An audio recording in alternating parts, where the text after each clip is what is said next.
You ever wonder why the faces in your history books don't look like yours? You open a Bible, you flip through museum pages, you stare at stained glass in cathedrals, and something's off.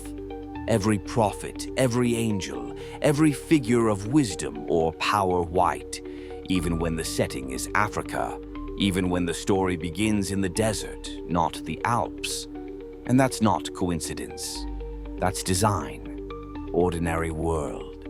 You grew up being taught that greatness came from elsewhere, that civilization came from Europe, that innovation came from Europe, that God's face came from Europe. Africa? A side note, a backdrop for miracles, never the source.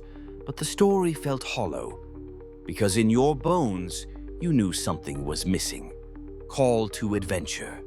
Then you saw it, a manuscript, a mural, a fragment of truth hiding beneath layers of dust and whitewash, an Ethiopian Bible, older than the one you grew up with. Black pharaohs carved in stone, holding scepters and ankhs. Prophets with African features teaching morality and justice long before Europe lifted a brush. And suddenly everything snapped into focus. Refusal of the call. Still you hesitate. Could it be true? Maybe those faces were symbolic. Maybe that wisdom came through Africa, but wasn't of Africa. Maybe history just forgot. But then you realize, history doesn't forget. It chooses what to remember. Meeting the mentor. The mentors aren't always people. Sometimes they're manuscripts buried in monastery vaults. Statues with chipped paint revealing brown skin beneath white plaster. Oral traditions passed down like fire in the diaspora. They whisper, "You were never a footnote. You were the architects." Crossing the threshold, you start reading deeper.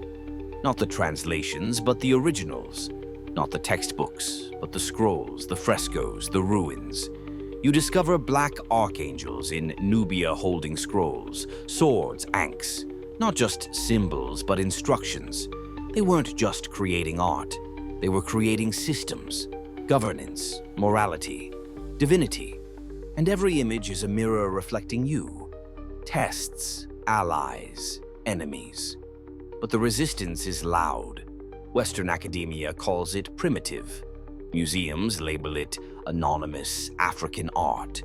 Churches repaint angels to match European ideals. They say it doesn't matter what color they were. But if it didn't matter, why did they change it? You meet allies in truth seekers, historians, archaeologists, theologians digging past the lie. You find tests in unlearning centuries of indoctrination. And the enemy? The eraser approach to the inmost cave. You reach the heart of the story. This isn't just white paint on a statue. It's the theft of legacy, the repackaging of African wisdom into a product Europe could sell.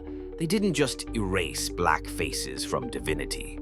They stripped the lessons, rebranded knowledge as discovery, rebranded spiritual systems as superstition, rebranded prophets as pagans, all while building cathedrals on stolen blueprints. The ordeal, and here's the gut punch. The very people who carried God's messages, who ruled with justice and intellect, who built civilizations rooted in spirit and science, were rewritten as savages, as slaves, as outsiders to the divine. The prophets became invisible. The angels became blonde. The pharaohs became Mediterranean. And the world believed it, because the lie was in every textbook, every painting, every sermon. Reward. But you've seen the receipts, the Ethiopian manuscripts, the Book of Enoch, the Lost Gospels, the Moors teaching science and medicine in European universities, the Black Angels holding scrolls of law, teaching governance through image and symbol. You realize now, this was never about accuracy.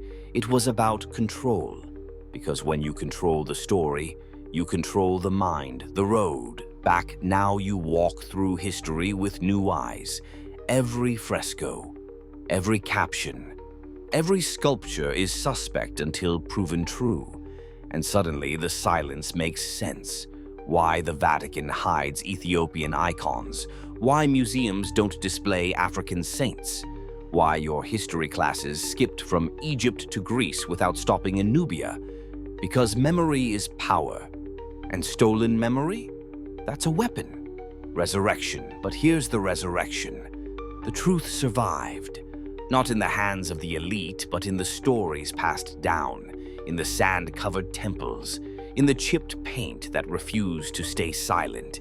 And once you know it, they can't control the narrative anymore, because the reflection in history's mirror, it finally looks like you.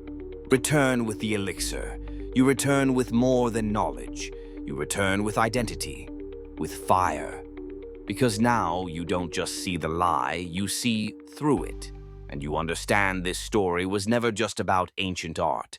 It was about memory, power, divinity, and reclaiming what was always yours.